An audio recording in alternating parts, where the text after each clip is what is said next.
parisism. Ano yung ibig sabihin ng parisism? Pagpapariseo. Ibig sabihin, yung kanilang pagiging plastic. Amen? Kung kanilang pagiging mapagpaimbabaw. No?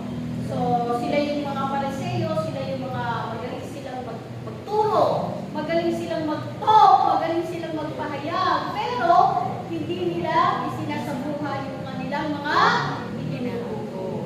Amen? Talagang mahirap maging magturo. No? Sabi nga, ikaw yung unang hahatulan. Ikaw yung unang mabigat yung hatol, no? Kaya kailangan daw maging ano tayo, maging makatotohanan. Amen? Maging iwasan natin maging paimbabaw, maging totoo tayo. No? Na yun nga, ang tinuturo ay huwag lalo natin kakalimutan yung pagiging yung katapatan, pagkahabag at katarungan. No? Maging makatarungan ka. Magdalang habag ka at maging tapat ka. Amen ba? Amen! Tayo sa Panginoon! Amen! Lakas na lang po!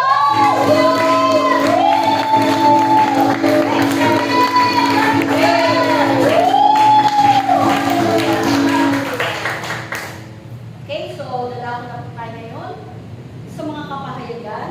Sa unang kapahayagan ng Espiritu Santo, may pagkakaloob ni Inang Heidi at sa interpretasyon ng Espiritu Santo, may pagkakaloob ni Inang Tess.